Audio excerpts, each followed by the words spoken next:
मुख्यमंत्री जी बहुत देर कर दी हुजूर आते आते।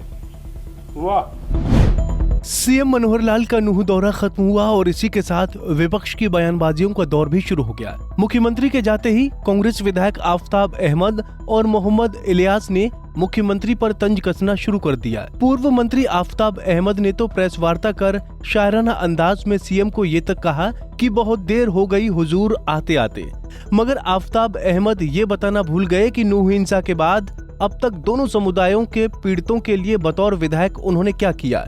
वैसे सीएम को लेकर आफताब अहमद ने क्या कहा वो सुनिए। मुख्यमंत्री जी बहुत देर कर दी हुजूर आते आते। वाह। 31 जुलाई की घटना और आप जो है 2 दिन पहले यहाँ होके गए हो और अभी तो आपको इस जिले की लोगों की जो मांग है उन्हीं के प्रति आपकी गंभीरता इस बात से दर्शाती है कि आपने एक सवाल के जवाब में कहा कि यूनिवर्सिटी की डिमांड जो है, अगर यूनिवर्सिटी की डिमांड जरूरत होगी तो हम यूनिवर्सिटी बनाएंगे। अभी मुख्यमंत्री जी आपको यही नहीं पता लगा यहाँ के युवाओं जो है कितने दिन से यूनिवर्सिटी की मांग कर रहे हैं, कितने प्रदर्शन कर रहे हैं, कितनी वो कर रहे हैं, और आप दिखाने के लिए स्कूल के बच्चों से मिलते हो किसी चीज के लिए। क्या भविष्य देंगे आप उनका स्कूल के भविष्य के लिए कि ना वो स्कूल में टीचर है ना उनको आगे पढ़ने के लिए यूनिवर्सिटी है। आप किस तरह की मतलब दोगली बातें करते हो मुख्यमंत्री जी।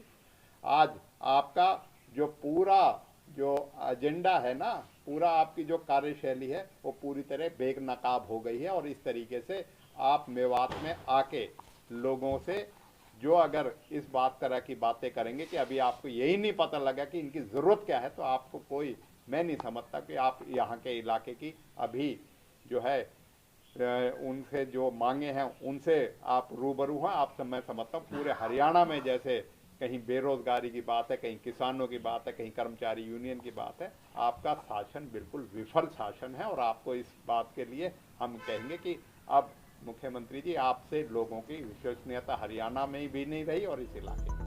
पूर्व मंत्री ने कहा कि पहले जब कोई मुख्यमंत्री जिले में आते तो करोड़ों रुपए की सौगात देकर जाते, लेकिन जिस तरह से मुख्यमंत्री का 2 दिन के कार्यक्रम जिले में रहे, उस जिले के लोगों को सिर्फ निराशा ही हाथ लगी।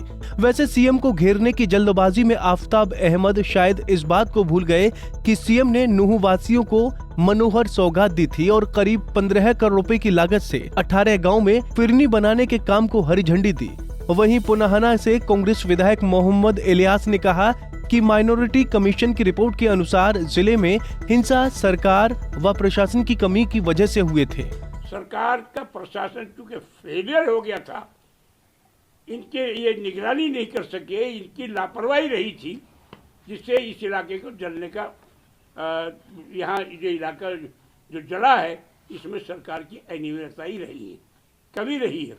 तो मैं ये कहना चाहता हूँ कि इससे पहले आदरणीय अनिल विज साहब ने भी ये कहा, मुख्यमंत्री जी ने भी ये कहा कि ये तो पहले यहाँ में लोकल के लोगों ने जो है इस दंगे को किया है और इन आग लगाने का काम किया है। तो मैं ये समझती हूँ कि इनकी अपनी संस्था है।